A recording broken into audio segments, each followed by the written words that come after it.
Imagine scrolling through an online marketplace and finding your favorite foundation or one you've been really wanting to try for a fraction of the price.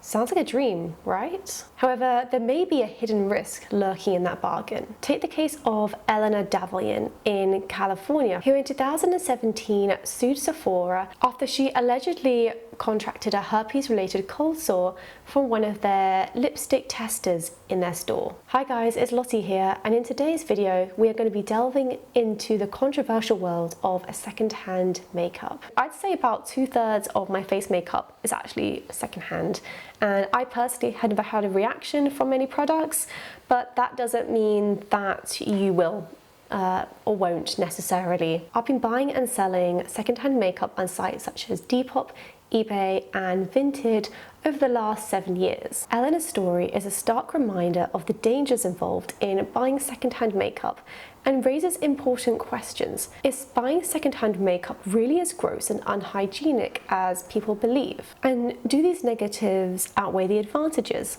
such as helping to reduce waste and scoring luxury products at great prices? Stay tuned as we explore these questions and more in today's video. According to a report by the Business of Fashion, the rise in popularity of second-hand makeup began in Japan in 2019 with millennials. They were looking for ways to buy luxury beauty products at a fraction of the price from brands such as Chanel, YSL Beauty and Shu Uemura. Popular sites for buying these products included Mercari. However, I know that makeup has been sold on second-hand marketplaces long before this. I personally began to buy second-hand makeup from about 2017 when I went to university. Heavier makeup was all the rage at the time. This was just coming off the back of the full glam makeup trend, and there were loads of products that I was highly influenced from social media to buy that I just couldn't really afford. A few of the first makeup products that I remember buying from Depop secondhand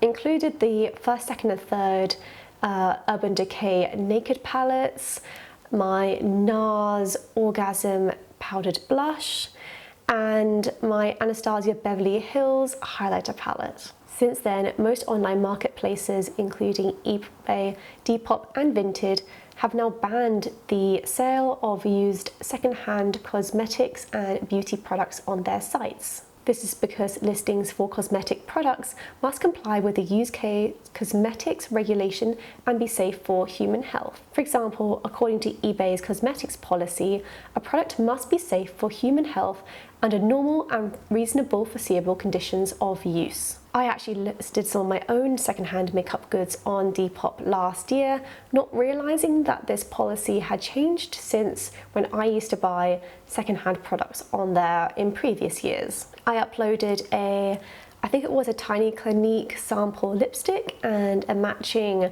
eyeshadow palette that both came as freebies in one of their free gift bags you get if you spend a certain amount.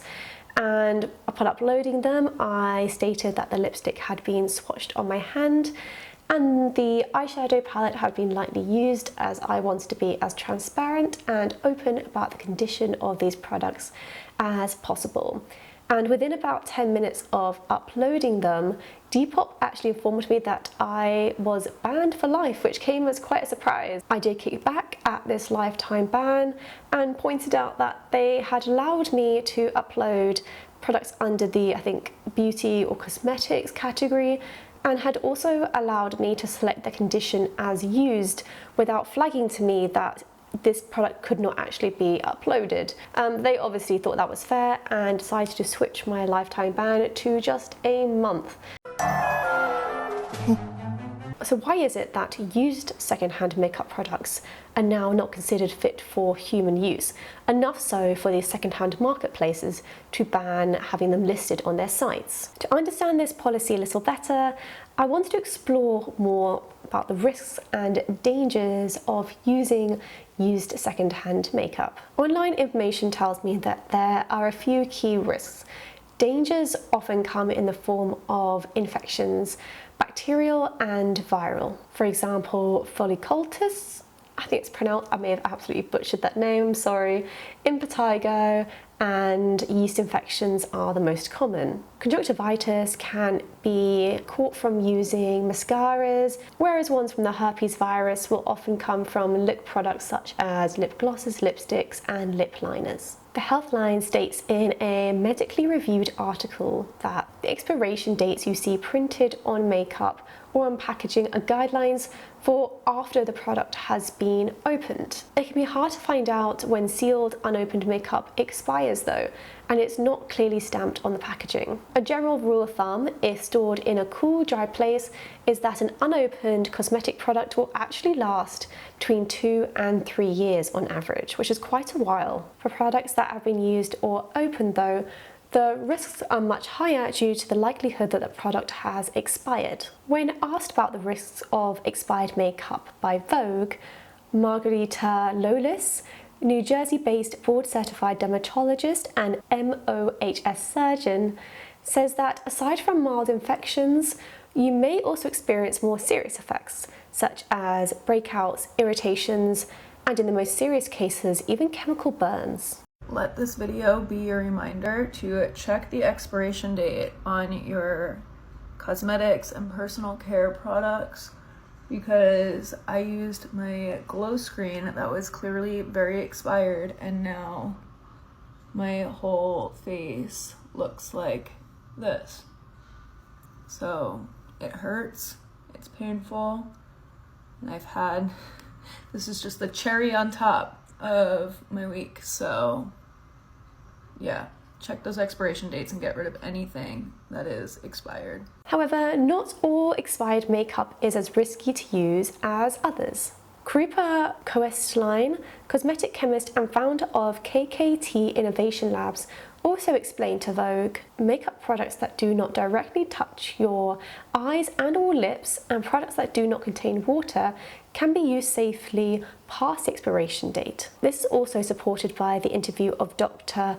Joshua Schneider by Elle, an associate professor of dermatology and director of cosmetic and clinical research in dermatology at Mount Sinai Hospital, and he says that the safer products to use are products or powders that come in a tube with a small opening like primers or pump foundations, because it minimizes the risk and potential of contamination within that product. I generally stick to this rule as well when buying second-hand makeup, and generally go more for powdered products such as eyeshadow palettes, powdered blushes, highlighters. I also keep pretty much all of my makeup, particularly the eyeshadow palettes, as I could never really afford to replace them every single year, particularly as so many of those early Urban Decay ones, for example, aren't actually sold anymore, so they are irreplaceable products. The Urban Decay Naked Palette, the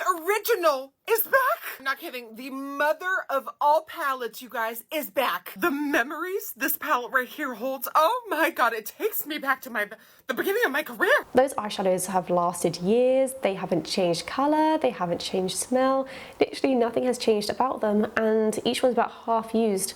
So yeah, there's absolutely no way that I'm throwing them away until I personally see them as unfit to use. I mean, unless you're prone to getting breakouts on your body, I'd say keep your expired powder highlighters.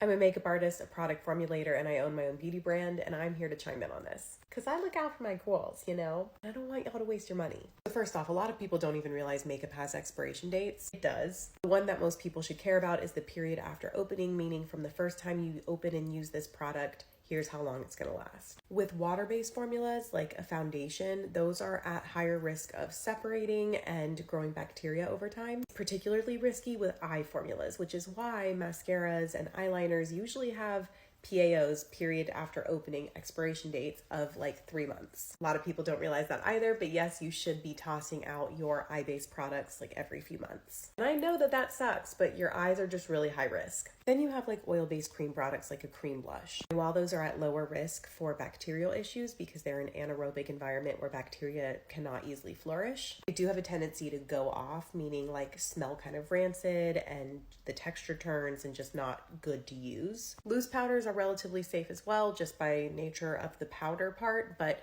it is easier to get bacteria all mixed up in the powder. Whereas pressed powders, it's pretty safe, honestly, especially if you're just using it on your body. If you want to be extra safe, spritz it with a little rubbing alcohol, let it air dry, and you're good to go. I commonly judge if a product is fit to use by the smell and look of it. You know, if something is off, then I clearly won't use it. It's a little bit like food. I think you can often tell when something is not good to eat. Like when you know, you know. If I can scrape the mold off of cheese and still safely eat it, I think I can still use my makeup a couple months after it's expired. Dr. Day, a clinical associate professor of dermatology at NYU Langone, also recommends this approach in her interview with Elle. She suggests that the simplest rule is to smell it.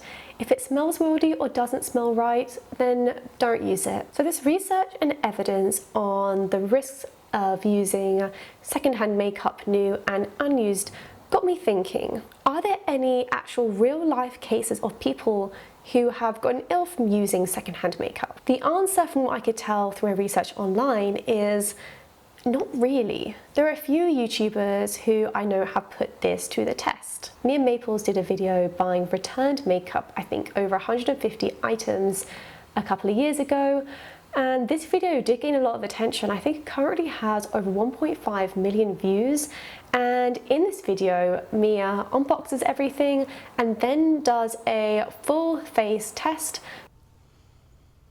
Smells expired. Using all of this returned makeup only, and nothing bad happened. Another YouTuber, Judy D, who I've been watching for many years, I'm a big fan of her channel and her content. Judy is known for going to the worst reviewed makeup artists in the areas that she's in and getting a full face of makeup done by them.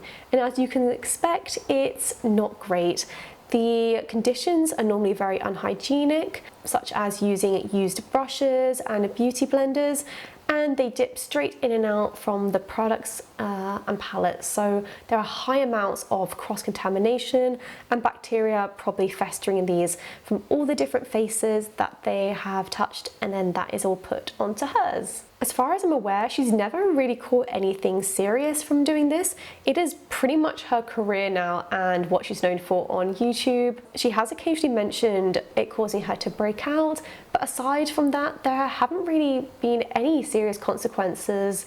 These are cases of YouTubers, but what about the general kind of average everyday person? Well, it's worth noting that there just aren't any cases recorded of people reporting receiving infections from buying used products from secondhand marketplaces. Although I doubt most people, if any, would spend the time and effort reporting a mild eye infection to the news. And even if they are, will the news pick up this minor story? Probably not.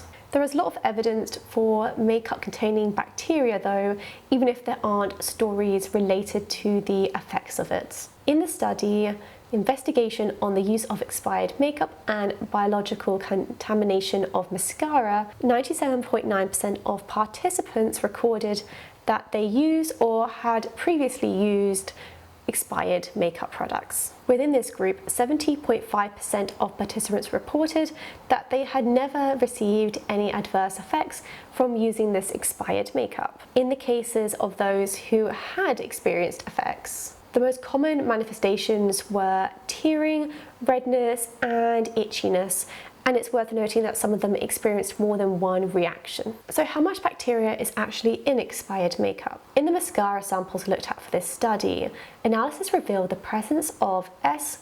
aureus in 79% of the examples, which can commonly cause staph infections of the eye, and also P. aeruginosa in 13%, which rarely causes illness outside of a hospital or healthcare setting. Despite most of the samples being contaminated, 70% of the owners did not have a reaction, showing that even for the presence of certain bacteria in products, you're not always necessarily going to get a reaction from them. To conclude, I think that buying secondhand makeup products, either used or new, is very much a personal choice and depends whether you're personally happy to accept the risks attached. There are definite risks, predominantly due to the unknown surrounding how the product's being stored, how it's being used. I definitely think that a side of caution does have to be taken when you do buy makeup products if they have been used though. Products for the eye, for example mascaras and eyeliners, I think should only really be purchased new when buying secondhand, just due to the risks being much higher when that product has been opened and it's going on such a sensitive area. I feel like you don't really want to take that risk when it comes to your eyes. I think an element of common sense definitely has to be taken when buying secondhand makeup. I recommend you look at the seller reviews, make sure you can see clear pictures of the product, and feel free to ask the seller how old it is and when they last bought it if you do have any concerns that it may be on the older side or expired. And if you receive a product that isn't what you expected in terms of condition or its appearance, colouring, if you have any doubts, just don't use it. I really hope you guys enjoyed this video. If you'd like to see more content from me, I would love for you to subscribe and join my small but ever-growing community here on YouTube. Thank you so much for watching and I hope I see you in the next one. Bye for now.